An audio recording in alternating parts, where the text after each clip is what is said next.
We aim to help organisations with the direct hiring strategy, so in the event of sort of almost reducing their reliance on recruitment agencies. And we do that through a number of different methods. We have an attract solution, which will help you advertise your vacancies both online and offline. It might be a career site, it could be job board advertising, it could be social media, it could be a mobile recruitment site. Whatever it might be, we aim to help you sort of bring that attraction strategy back in-house. We have a managed solution which enables you to manage those applicants coming through to your business, and that's an applicant tracking system that we've written, that we tag onto the back of a career site for you, which will enable all your managers and all your staff to sort of and job seekers to sort of get involved and communicate throughout the recruitment process.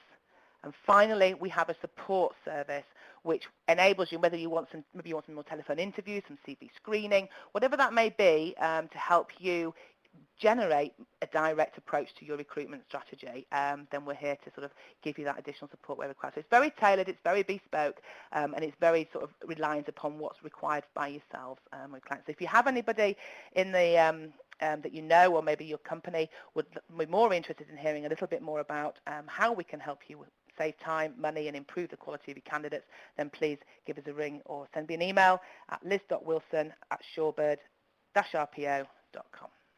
So thank you very much for listening today. I'm just going to pass you over to Helen, who's going to talk to you about sex discrimination in employment, and in particular harassment. So welcome, Helen, and thank you, everybody. Thanks, Liz. Hi, everybody. I hope you can hear me okay.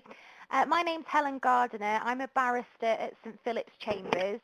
We are a set of chambers based primarily in Birmingham. We've just opened in Leeds, where I'm based, and we've also got a set in London.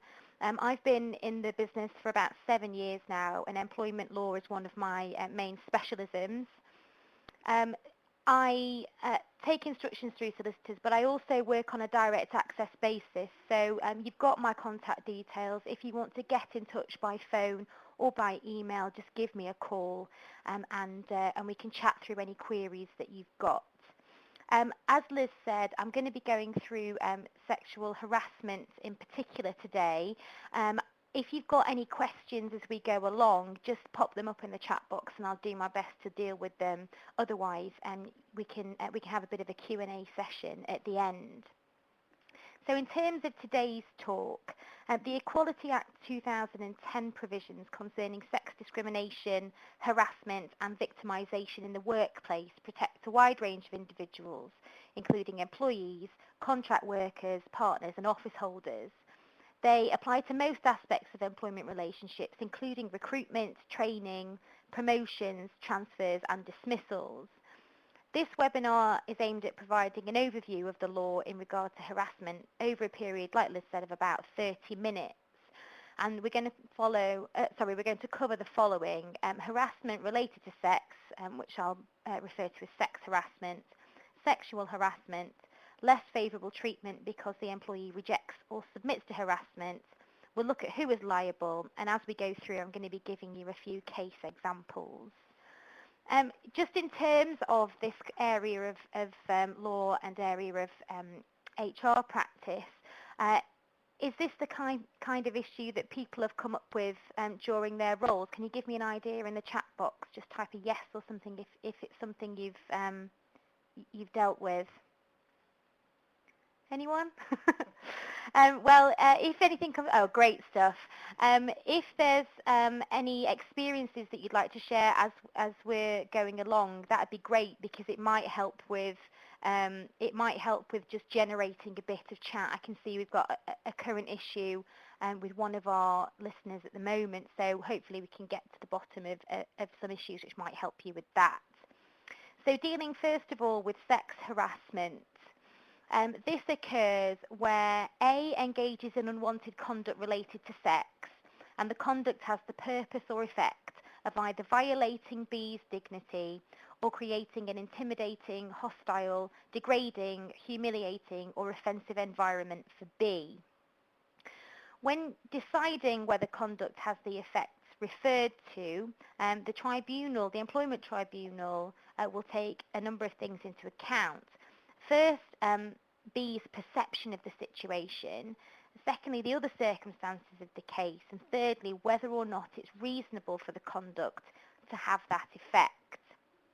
So looking at unwanted conduct, first of all, there's no need for B to have already made it clear that A's conduct is unwanted in order for it to constitute harassment.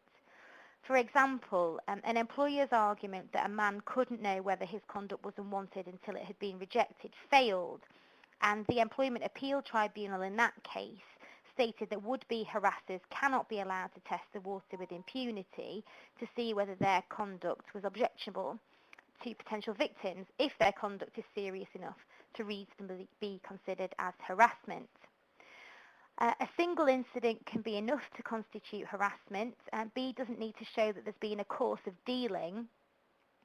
And the fact that an employee has put up with conduct for years doesn't mean that it can't be unwanted, nor does the fact that the employee initiated banter as a coping strategy. There's a case example of this, a fairly recent case, 2010, called Munchkin's Restaurant Limited and Another versus Karmazin and others. There, the Employment Appeal Tribunal considered a variety of substantive and procedural issues in the context of a claim for sexual harassment and constructive dismissal. One of the striking features of the case was the considerable length of time that the claimants had put up with the intolerable conduct before resigning, and the fact that the claimants put up with the conduct and even initiated talk of a sexual nature as a coping strategy didn't mean that it wasn't unwanted. A number of the claimants in this case were waitresses within a restaurant that was run by a 73-year-old shareholder. All of the waitresses were migrant workers, and they alleged that throughout their employment they were made to wear short skirts and were subjected to talk of a sexual nature by their boss, including talk about sexually explicit photographs that were lying around the restaurant. The claimants alleged that they were regularly asked questions about their sex lives, and the claimants sometimes asked their boss questions about his love life as they found that that made him easier to handle. On occasions, the waitresses had attempted to complain about their boss's conduct, but the problem there was that they could only complain to him. With those complaints, he got angry. There was a male manager who identified that nothing could be done about the behaviour, and there was an assistant manager who was a woman who, in acting as a kind of buffer, made things bearable for the waitresses, and that was described as some sort of equilibrium. But unfortunately, that female assistant manager left, and the waitresses found that their positions were untenable, and they resigned. In their claims for sex discrimination, each waitress was awarded £15,000 for injury to feelings, with an additional award of £1,000 for aggravated damages. So looking then at conduct related to sex, conduct related to sex covers, for example, conduct that, regardless of the form it takes, is by reason of sex. So an example of that might be where male workmates place tools on a high shelf to make them hard to reach by a female engineer, or they refuse to help a female engineer to lift heavy objects when they would normally help a male engineer. That may be intentional bullying, but it can also be unintentional or subtle and insidious. It can also cover conduct that, regardless of the reason for it, is otherwise related to sex because of the form it takes. For example, telling sexist jokes that aren't directed at anyone in particular, but which colleagues, regardless of their gender, find offensive. So a case example there is Nathwani versus University of the Arts, London. There, a tribunal held that behaviour relating to a past relationship between two colleagues can amount to conduct related to an employee's sex. There, the complainant complained of harassment in relation to the behaviour of her line manager after their personal sexual relationship had ended. This behaviour included his making protestations about his continuing feelings for the claimant, speaking to her colleagues about those feelings, and treating her in a cold manner. The tribunal held that such behaviour amounted to unwanted conduct relating to the claimant's sex. The manager wouldn't have had similar feelings for a man, nor would he have expressed himself in such a way to a man. Obviously, workplace relationships are something which is going to be particularly difficult subject for people in your kind of situation. Have you had any difficulties arising out of any ill-fated office romances that have given it cause for any concern in this kind of discrimination field? Does anybody want to give me a yes or a no in the chat box? So has anybody had any complaints perhaps or grievances from employees who've had a failed relationship and their ex-lover has made their workplace difficulty? No. I'm quite surprised by that because it's something that often comes up in cases that I deal with. We've just got a few more responses coming. I'll just hang fire before I move on.